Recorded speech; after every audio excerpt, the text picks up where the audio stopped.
Hi everyone, number one Marmaduke fan here.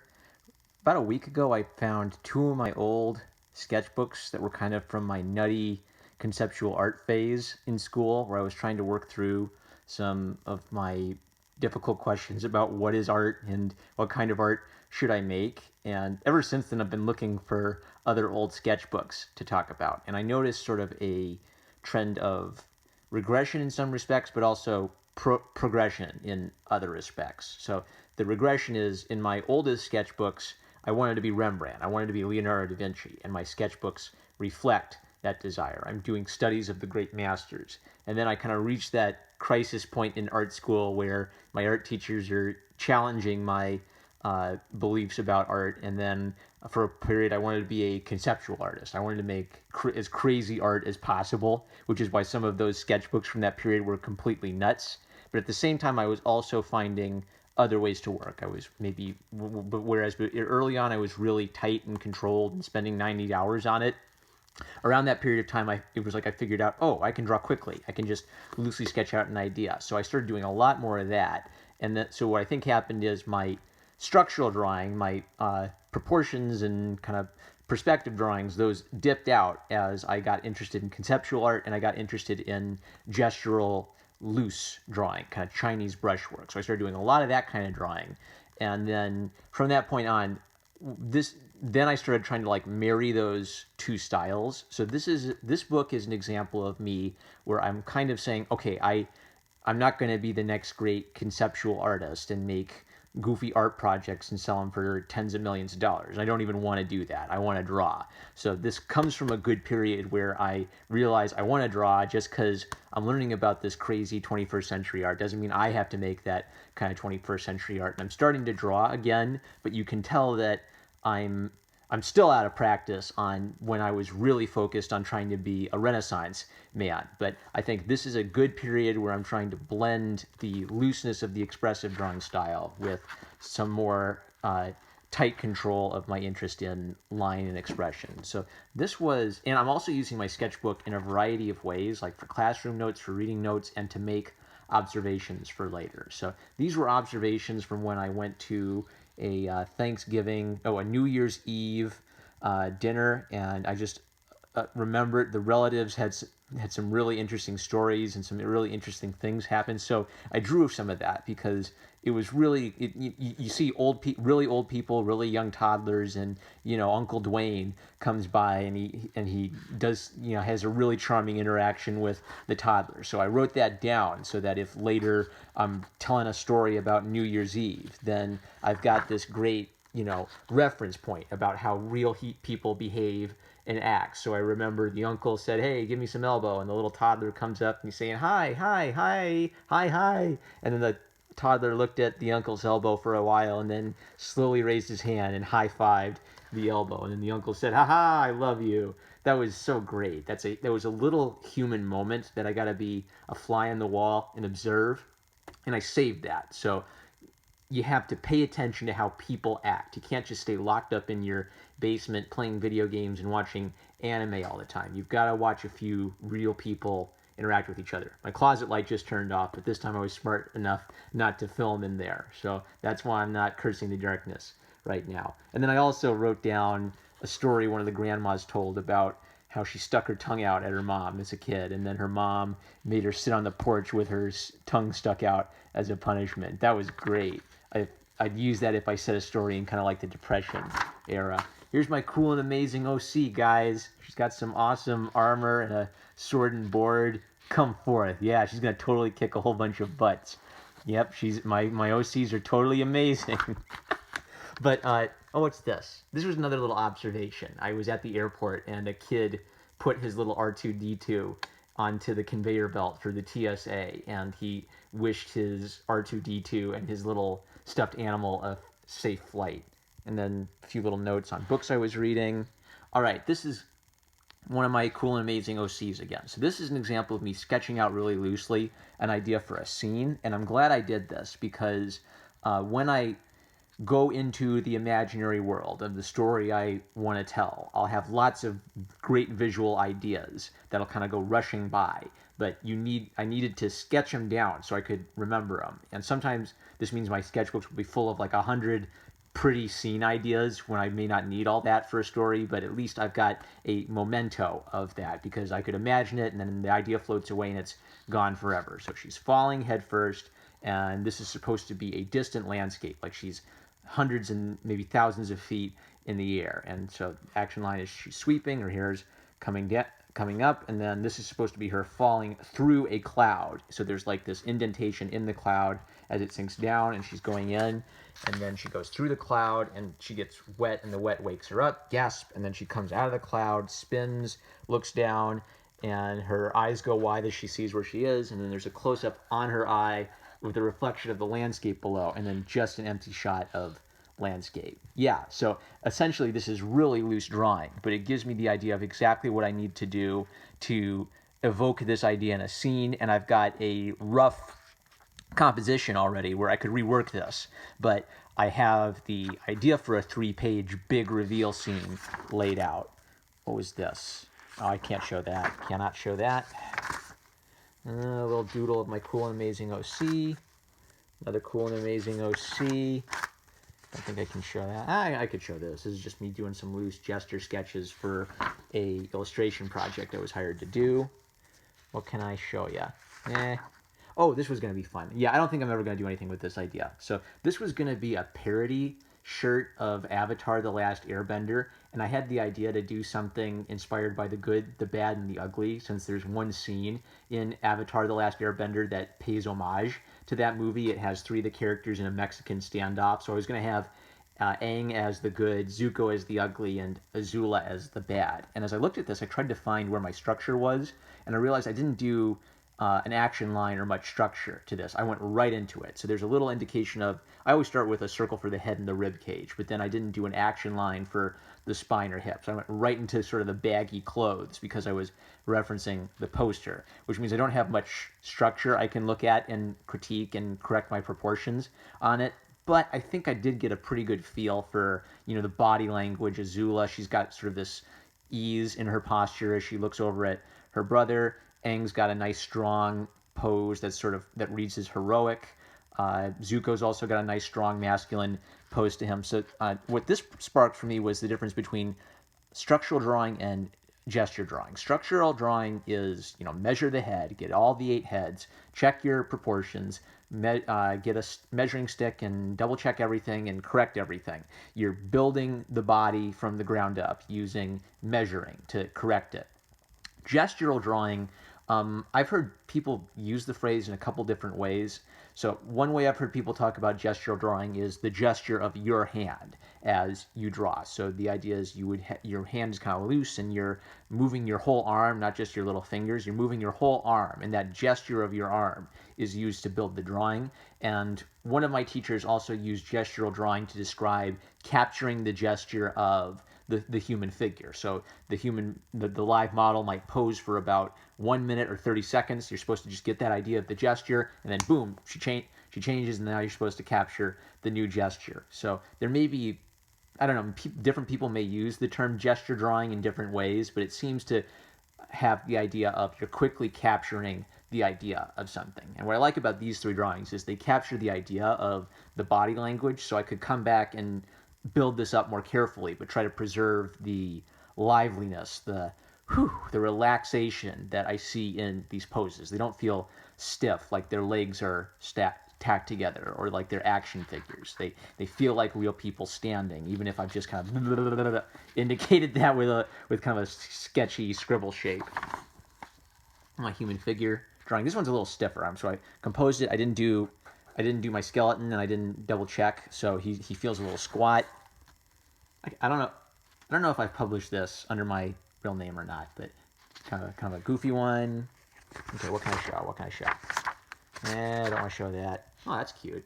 She's kind of got, this is sort of my big-handed girls phase where I was noticing I kept putting big hands on girls as I was doing them, and boy, she's got some long legs, this girl. Yeah, but okay, kind of a merging of my cartoony style with, I'm still not doing structure drawing, so bad habit. I got into the bad habit of skipping my structural drawing and going right to the outline of the form. I got mad at a salon.com writer apparently and started drawing him a Sailor Moon outfit. Okay. I visited a art center and just did really loose sketches of things I saw at the art center. And I probably drew these in about 15 seconds because I just wanted the most basic idea of the artists and the artworks was looking at. So sometimes I can't even tell what I was looking at.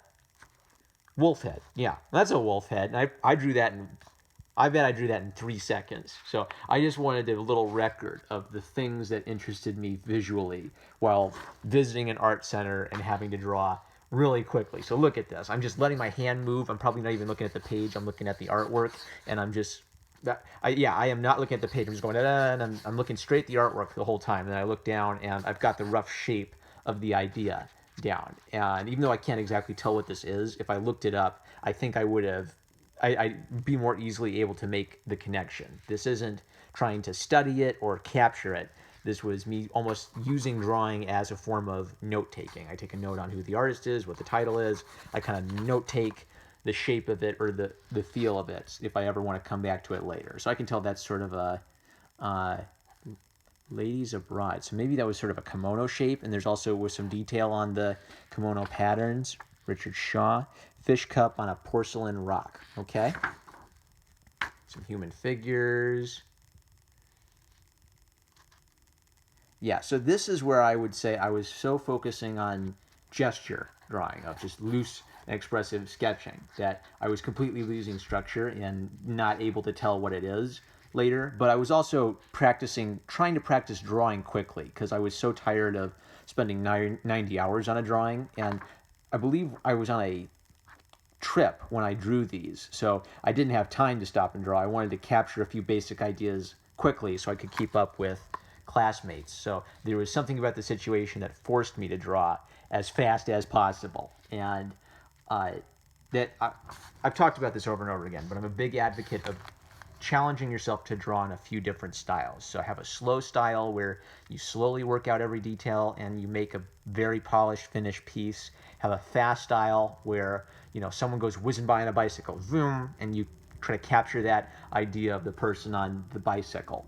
And they say you need 10,000 hours to get good at drawing. I agree with that, but it also has to be a variety of ways of looking at the world, not just one way at looking at the world, especially if you want to do comics, where that was my problem. Was I was really, really good at doing portraits, and I don't think I'm being I don't think I'm bragging when I say that. I think I think I reached a professional level at doing slow, careful, realistic portraiture, but I had no clue how to draw anything apart from a human face. I couldn't draw a bicycle. I couldn't draw a car. So when I draw comics, I get frustrated all the time. And then I tried to broaden my artistic practice just beyond a few people's faces, mugging the camera. So I'm going to skip a few pages.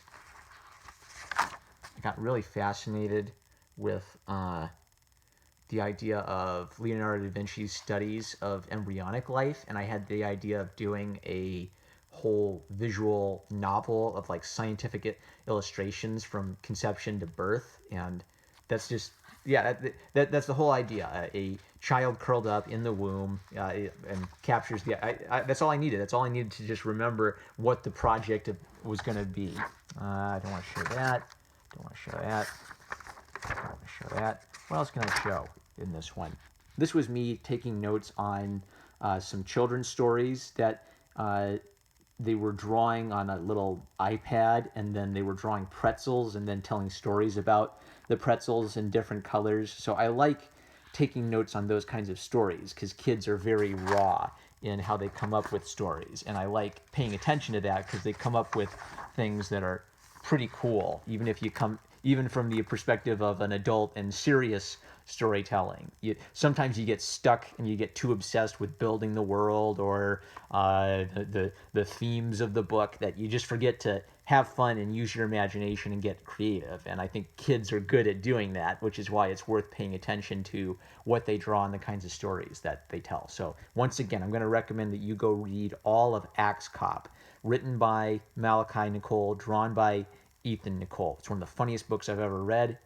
Most of it is free online, and the books that they are exclusive to print, those are worth getting. So this is another example of me drawing a whole bunch of notes on things I saw at the airport that were interesting. Like if I wanted to have some fun scenes in the backgrounds, I've got some real ideas based on what people did. So what was this going to be? Oh yeah, this was like a mom and a dad at a shop, and the mom was talking about how she likes certain stones for their healing properties, and yeah, a lot of crazy stuff. Okay, here's another one of where kids were inspiring me. They were drawing based on pieces of popcorn, and they were naming each of the pieces of popcorn and what kind of monster there were. So I wrote down every piece of popcorn is a character. So we've got octopus popcorn, we've got the crazy octopus, we've got diamond octopus, we've got butterfly starfish, and we've got seahorse popcorn.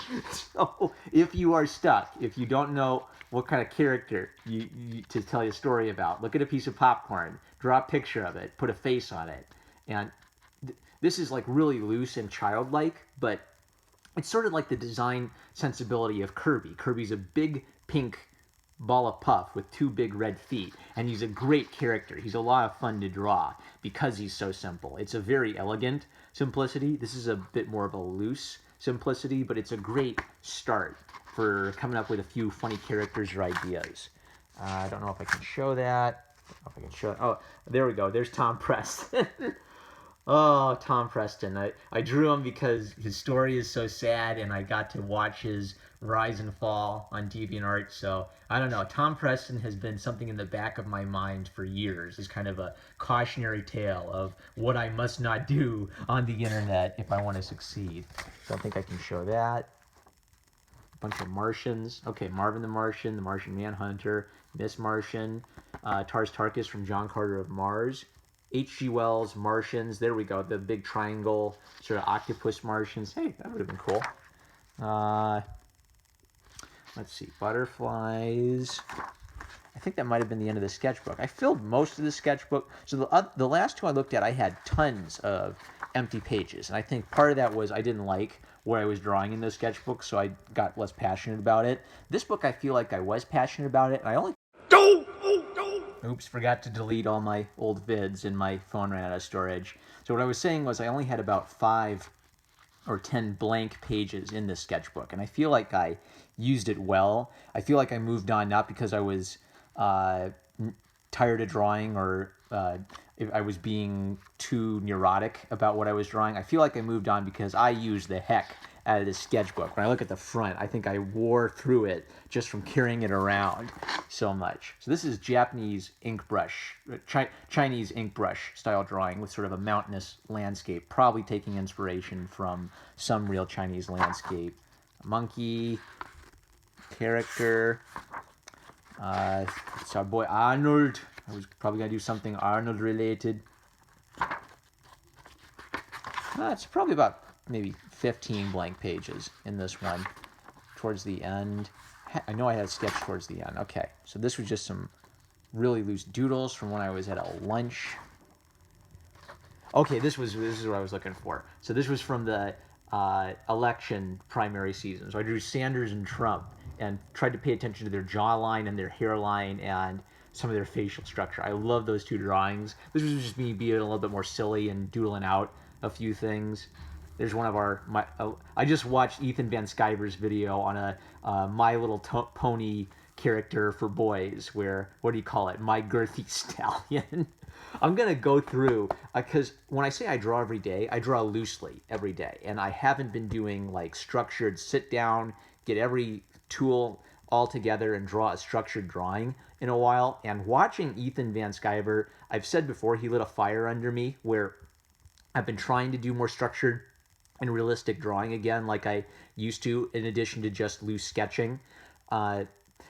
But now I kind of want to go through his channel and just do all his drawing projects, pay homage to some of the characters he's done on that channel. And I think it would be good for me to try to capture the old me that was completely fixated on being Michelangelo or Leonardo da Vinci. I want to get good again, where I haven't stopped drawing, I haven't stopped sketching and studying the world, but I have been so rusty in my realistic portraiture. I still do portraiture. I've been so rusty in my figure drawing of the entire human figure for so long that I want to get back into that. So I stayed fresh on drawing the human face and taking seriously all the details and contours of that, but I kind of let other things go by the wayside of in the years since that time. So definitely Ethan Van Sciver's lit a fire under me. Sander Rump, Hair America.